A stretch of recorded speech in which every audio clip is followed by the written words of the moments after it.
Tu pues de la nounette et voici les conseils que j'aurais aimé avoir en étant plus jeune et en apprenant à la connaître. On nous apprend pas en fait l'hygiène féminine et comment s'occuper de elle là-bas. Ouais. Number one, et je ne cesserai de le répéter, on ne met rien à l'intérieur. Par pitié, ni du savon ni de l'eau. Ce qu'on met à l'intérieur, c'est seulement des trucs qui vont nous être prescrits. Ou alors, en cas de sexualité active, tout ce qui est lubrifiant, etc. Mais on fait attention à la compo et aux allergies potentielles qu'on peut avoir. Par-dessus, le nettoyant que vous utilisez, faut absolument pas qu'il y ait de parfum. Que ce soit un truc qui va niquer votre pH parce que ça va puer après. Après la douche, tu dois absolument faire en sorte qu'elle soit 100% sèche de devant jusqu'à ton trou à caca. Moins que tu veux qu'elle sente le poisson. Et ce n'est pas... Enfin, ça me regarde pas.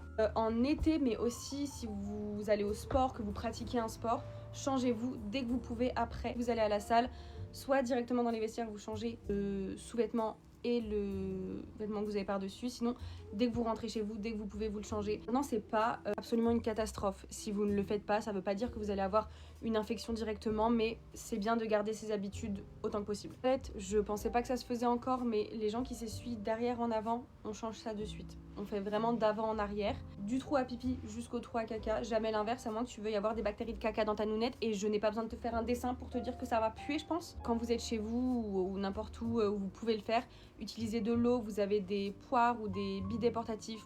Surtout, si vous avez l'impression qu'il y a quelque chose qui ne va pas, on va soit direct en pharmacie, soit directement consulter. Fait dépister potentiellement une mycose, une vaginose, c'est des trucs qui ont besoin de traitement. Avoir la meilleure hygiène possible. Si vous avez chopé un truc, ça ne va pas partir tant que vous ne le traitez pas. Et c'est pas forcément des trucs qui se chopent par des rapports, d'accord? N'attendez pas, parce que plus ça reste, plus ça peut déjà devenir grave, alors que c'est des trucs qui sont pas très graves dans l'absolu et qui se traitent facilement. Ils n'ont pas toujours une question d'hygiène. Voilà, et si vous avez des questions, n'hésitez pas.